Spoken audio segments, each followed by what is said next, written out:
You know, I don't normally do pickups videos, do I? But if I was going to do a pickups video, it would be a little bit something like this. I bought this, and I bought these. I did want to do a video of Renegade, and I was going to practice it a little bit before doing a video, but this tape doesn't even work, unfortunately. But I'm quite happy to have 2 more floppy disks for the Commodore 64. The chances of these working are pretty slim, unfortunately. I'm going to do another Dizzy game. Once again, this is the Amstrad CPC version. This was my absolute favourite thing we ever bought for our Amstrad CPC.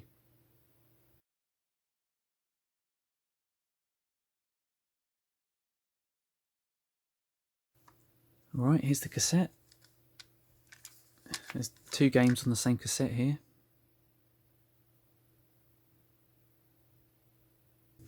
So let's load it up and play some Dizzy Prince of the Yolkfolk.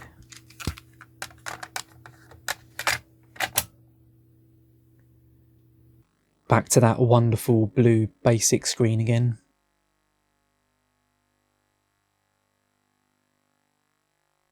I'm not going to show the whole load.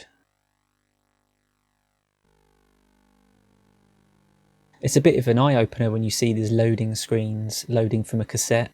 Loading from cassette is not fast at all. But thankfully the games are usually pretty small anyway.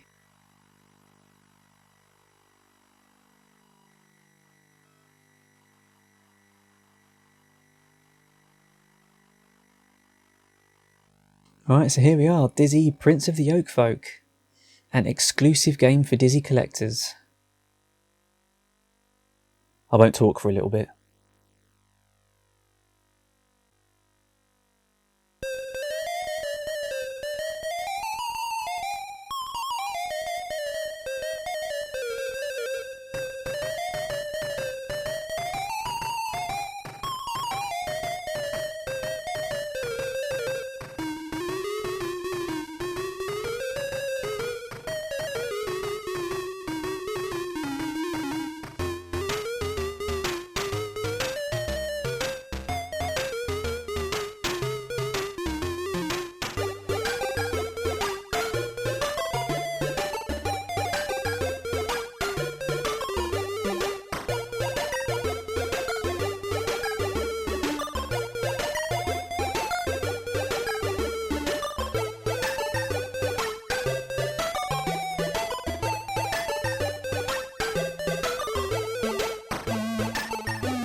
And I'm free. I don't want to talk to this guy, because I remember he just goes on and on and on.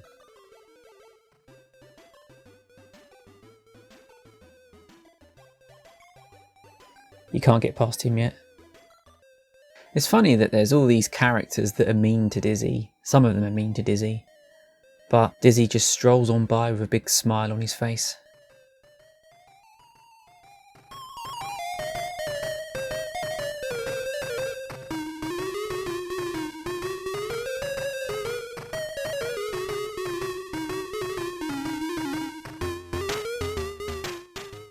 There was loads and loads of Dizzy games made, and they were released on multiple different computers. If you ignore all of the spin-offs, this is the 6th Dizzy game. By this point, they had really mastered how to make a good Dizzy game. But I really like this game. I think this was one of the most popular ones, and it was one of the biggest selling ones as well. The beauty of this one really is that it's very short and sweet. It doesn't have any pixel perfect jumps or things like that, but it is very tightly designed, I think. You can get past these enemies if you time it just right.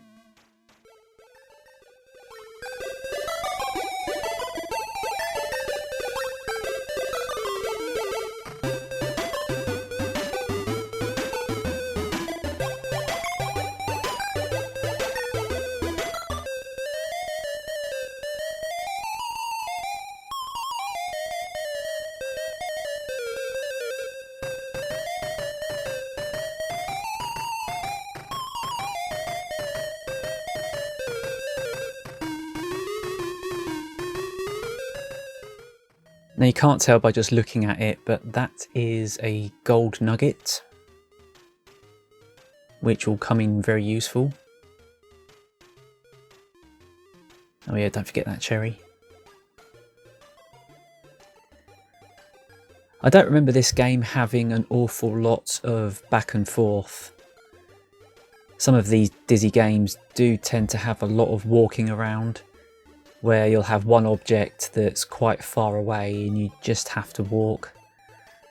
And there might be a tricky screen somewhere that you just have to keep struggling to get past over and over again. You don't really have that in this game.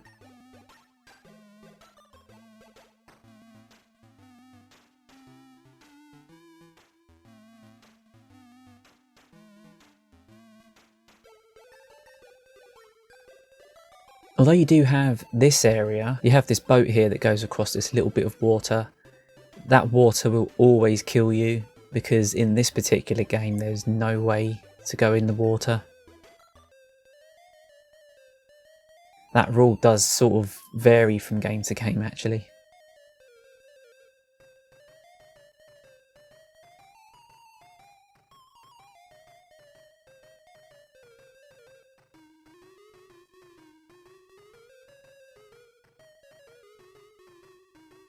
Ah, so he's taken my gold nugget. Thankfully I had it, because I think if you don't have it, he kicks you in the water, which is a bit mean.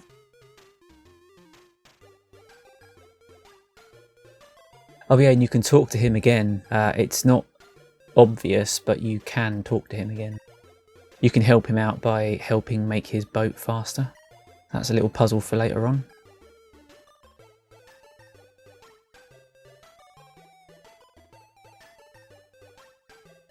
What a cute little fluffle. When this game came out, Pogi was one of the newer characters.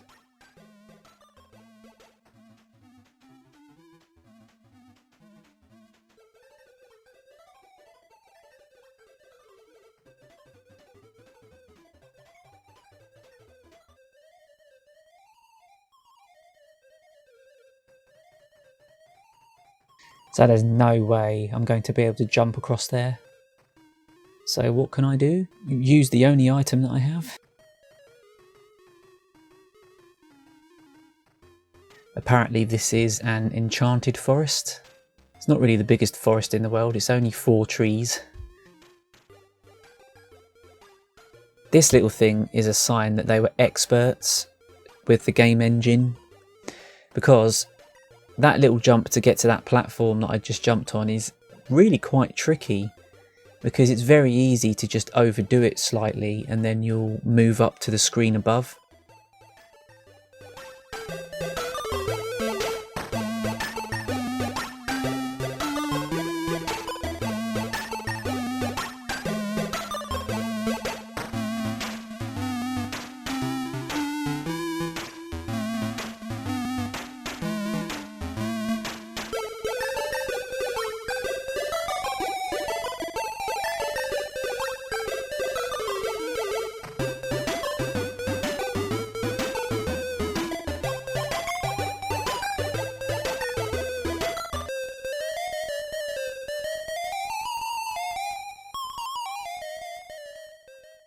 So it's not even obvious what you're supposed to do for that guy.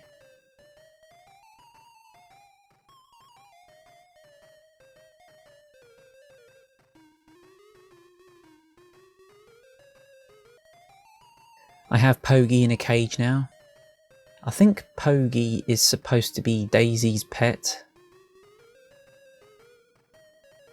And obviously we have to take him back home again. Oh yeah, I like this bit. I smash the cage on the ground. Can you see that little animation? Can you see his face has changed there? So Pogi has scared away Rockwart the troll. And now we have access to the castle.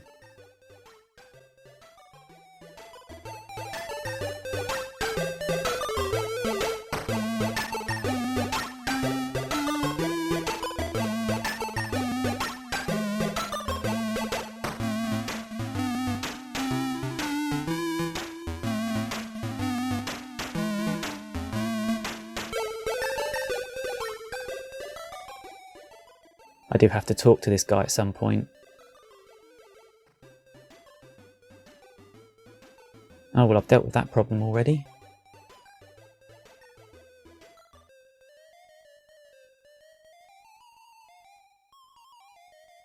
And the princess is in the castle somewhere. So obviously he's a bit concerned about that. It's funny though, he just stands there and lets Dizzy get on with it, even after the troll is not a problem anymore.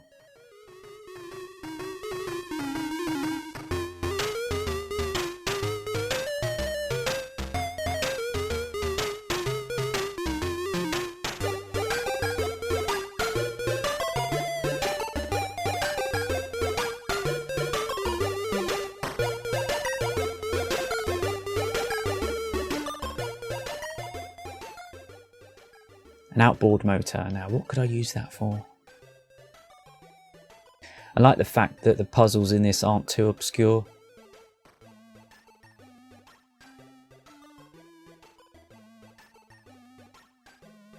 We're investigating the castle, and there doesn't seem to be anyone at home at all.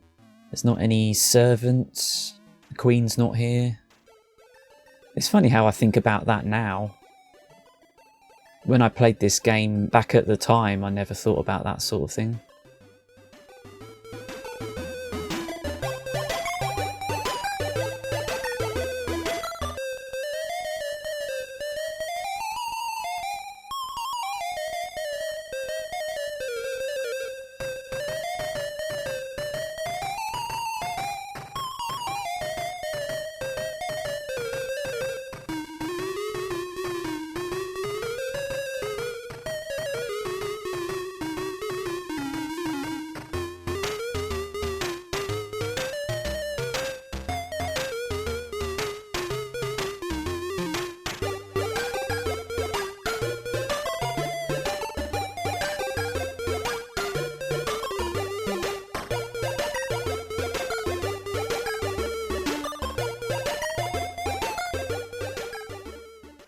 There's some bread.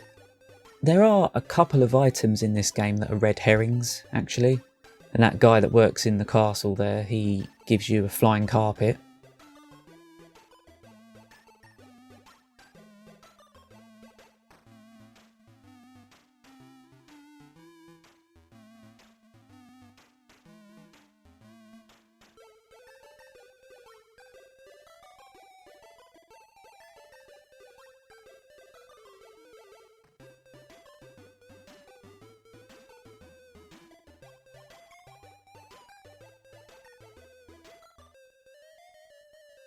And there's the line there, just waiting for Dizzy to help.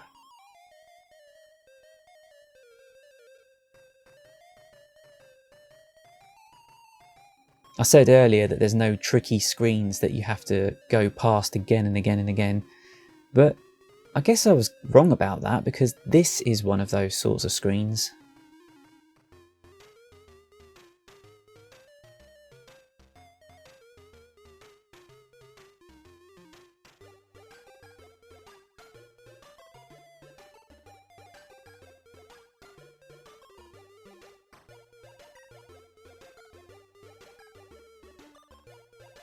I help him out by giving him a motor for his boat, and now the boat's faster. It's going to be trickier to cross that water from now on.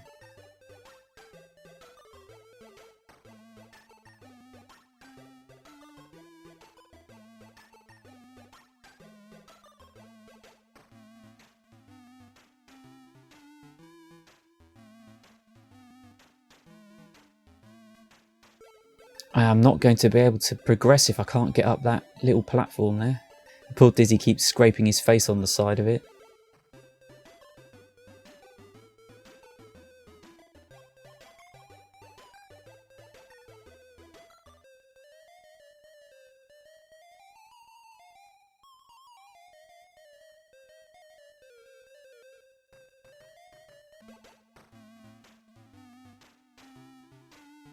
That looked a bit weird. Rolled my way up the wall there.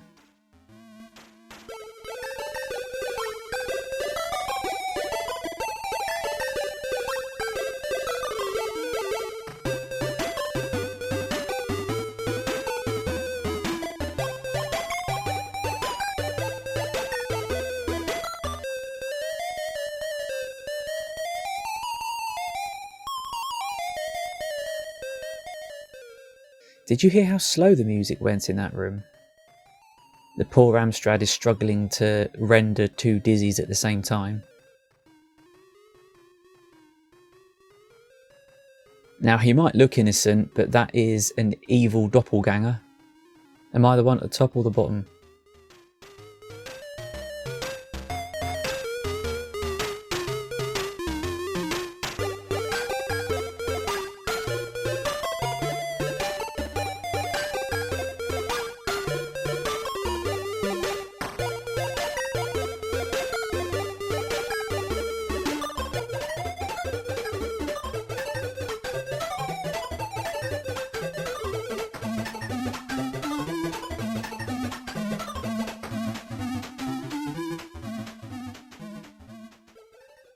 So this is pretty much what I have to do to complete the game. I have to wake up Daisy. I have to find a way to wake up Daisy. You see this room here? I always had this thought that I'd like to know what was further right. Because you can see there's a sort of suggestion of some more trees to the right, so I just imagined there being more forest screens over to the right. But you don't really get that with this game. You do open up new sections of the game as you go along, of course. I think today people would call the Dizzy games Metroidvania games, wouldn't they?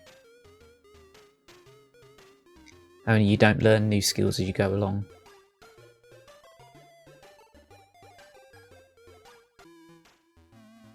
Oh, big jump.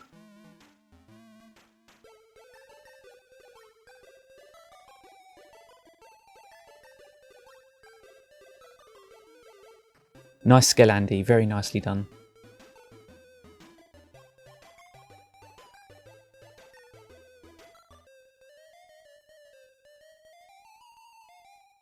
Oh god, I'm just clinging to the edge of the boat there. Yeah, so that's a lot more difficult to get across.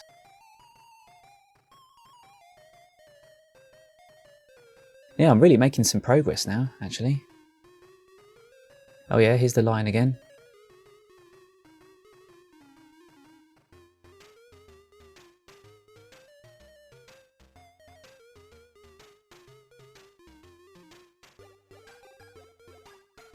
That is one heck of a thorn. That thing was stuck inside his foot. He's all happy now. He's as happy as can be.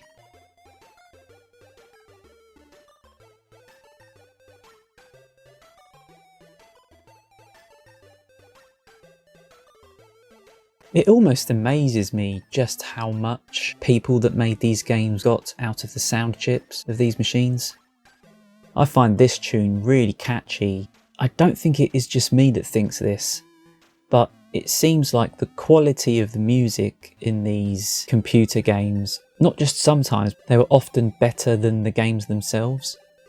And it's all the more amazing when you consider that the sound chips in these machines were really basic. I'd say Commodore 64 aside, the sort of sounds you get out of these sound chips is almost like what you'd get with a doorbell or a greetings card. And perhaps they weren't even designed for music, they were just designed for sound effects. Now, the Amstrad itself just used mostly off-the-shelf parts, and the sound chip that it has in it was really quite an old one, and yet it was in use for more than 10 years because these home computers were available in the early 80s. This game came out in 1991. 8-bit games were made for years and years after that. If you think of handheld like the Game Gear, the Game Boy, and then later on Game Boy Color and the Neo Geo Pocket and machines like that, these basic sound chips were in use commercially for a really long time. So I think what I'm trying to say is that people really got the most out of them.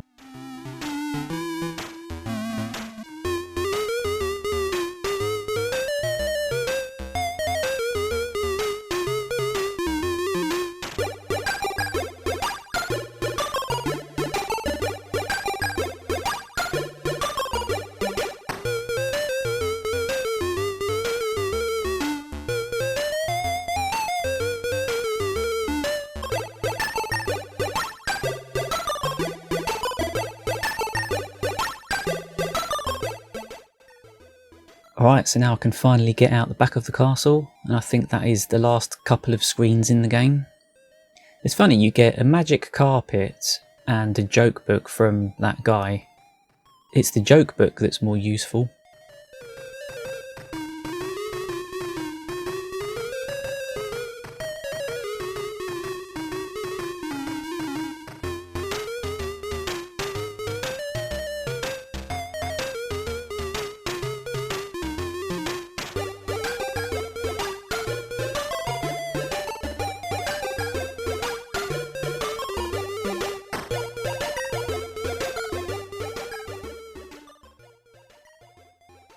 Alright, there she is.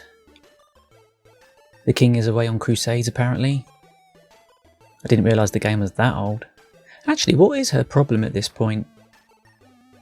Now I think about it, she's rescued and she can leave if she wants. Why on earth was she crying? Well, she wants the king to return, so it's up to Dizzy to find a way to get the king to return. Because that's just what he does.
The king heard that?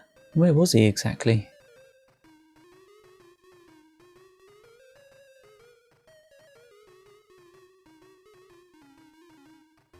Who are you and what are you doing in my castle? Oh, you're in trouble now. Well, I broke in and I stole your bread and I took all your cherries.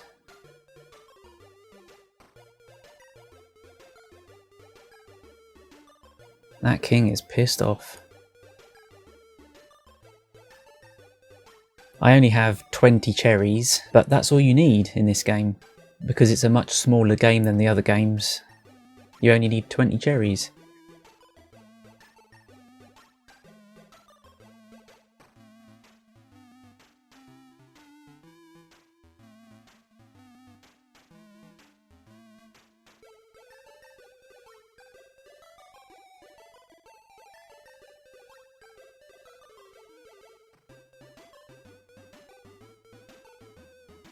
Prince of the Yolkfolk. Dizzy is now officially a prince. Alright, everyone's home in the castle.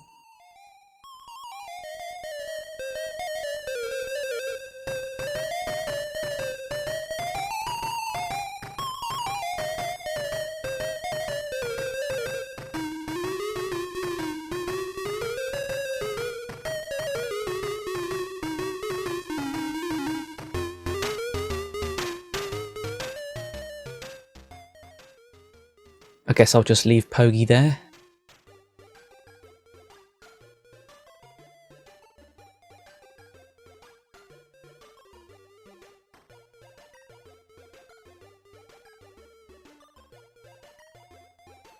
The Lion is still as happy as Larry. It would really suck to get a game over now. This is the final stretch. I think in Spellbound Dizzy you need 100 stars, so that does give you a rough idea of the difference in size between the two games. It is a little bit weird that they made Spellbound Dizzy before they made this one, and they added lots of little extra features to Spellbound Dizzy, but then when they went to this one, they kind of reverted back to the old tech, if you understand what I mean. They took the Dizzy game engine that the Oliver twins had made, and they improved on it a lot for Spellbound Dizzy. They added new animations and little extra things here, and it runs, I've noticed it runs perfectly smoothly as well. And yet for this game they went back to the old engine that's just like Fantasy World Dizzy. Okay, so I'll leave you now with the ending. So spoiler alert, this is the ending. And my next video will be another Prince of the Yolkfolk video, but it will be a bonus video with a little cheat mode